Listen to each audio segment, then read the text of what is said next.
The Strange Case of Dr. Jekyll and Mr. Hyde by Robert Louis Stevenson, as read by Eastgate Audio.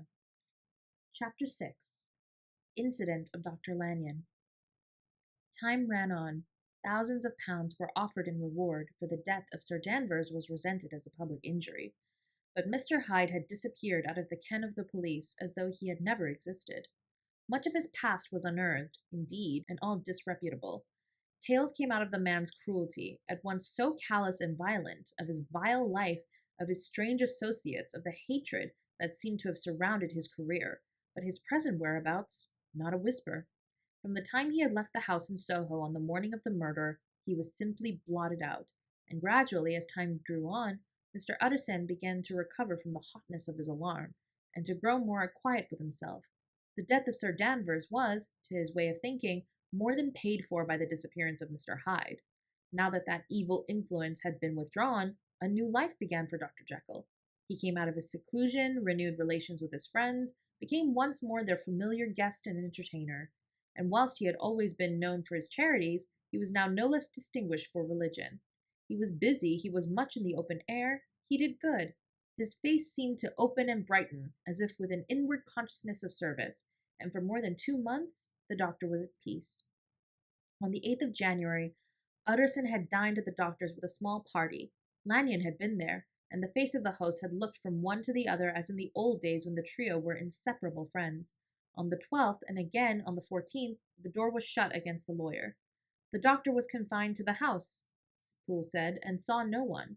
On the 15th, he tried again and was again refused, and having now been used for the last 2 months to see his friend almost daily, he found this return of solitude to weigh upon his spirits. The 5th night he had in guest to dine with him, and the 6th he betook himself to Dr. Lanyon's. There, at least, he was not denied admittance, but when he came in, he was shocked at the change which had taken place in the doctor's appearance. He had his death warrant written legibly upon his face. The rosy man had grown pale. His flesh had fallen away, he was visibly balder and older, and yet it was not so much these tokens of a swift physical decay that arrested the lawyer's notice, as a look in the eye and quality of manner that seemed to testify to some deep-seated terror of the mind. It was unlikely that the doctor should fear death, and yet that was what Utterson was tempted to suspect. Yes, he thought, he is a doctor. He must know his own state and that his days are counted, and the knowledge is more than he can bear. And yet, when Utterson remarked on his ill looks, it was with an air of great firmness that Lanyon declared himself a doomed man. "I have had a shock," he said, "and I shall never recover. It is a question of weeks. Well, life has been pleasant. I liked it. Yes, sir, I used to like it. I sometimes think, if we knew all, we should be more glad to get away."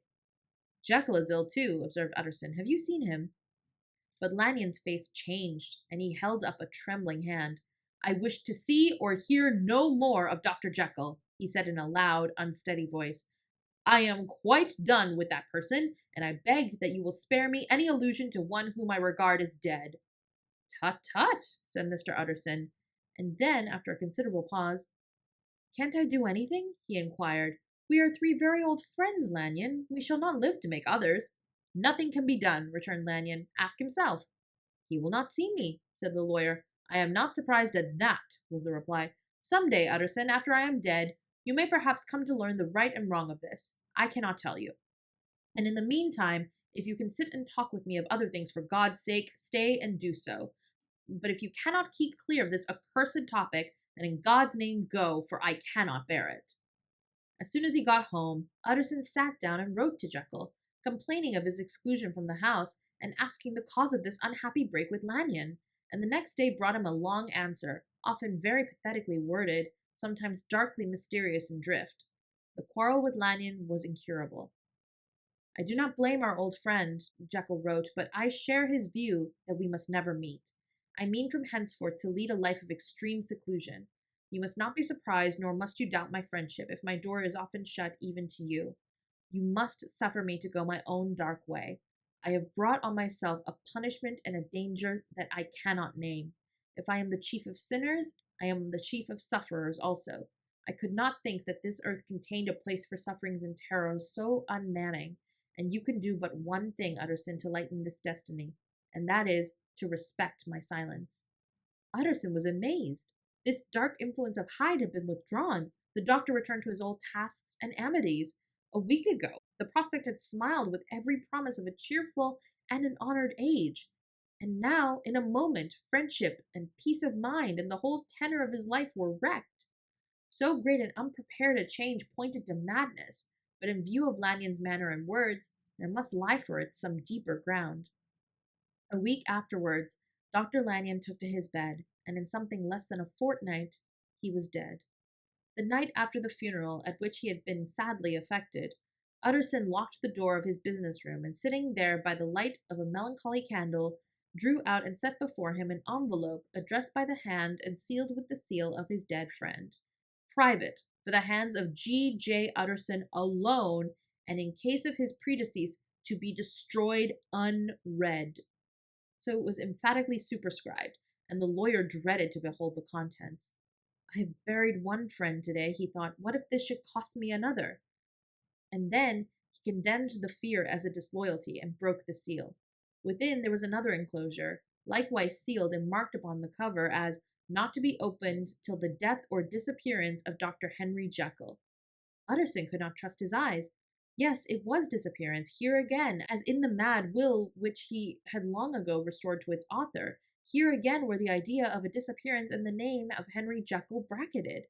But in the will, that idea had sprung from the sinister suggestion of that man Hyde.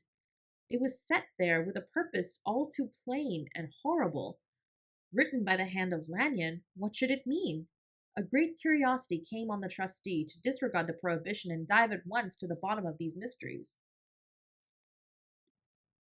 But professional honor and faith to his dead friend were stringent obligations, and the packet slept in the inmost corner of his private safe. It is one thing to mortify curiosity, another to conquer it, and it may be doubted if, from that day forth, Utterson desired the society of his surviving friend with the same eagerness. He thought of him kindly, but his thoughts were disquieted and fearful. He went to call, indeed, but he was perhaps relieved to be denied admittance. Perhaps in his heart he preferred to speak with Poole upon the doorstep and surrounded by the air and sounds of the open city, rather than to be admitted into that house of voluntary bondage, and to sit and speak with its inscrutable recluse.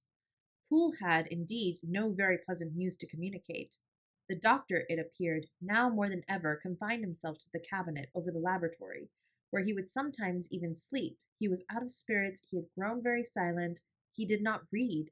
It seemed as if he had something on his mind. Utterson became so used to the unvarying character of these reports that he fell off, little by little, in the frequency of his visits.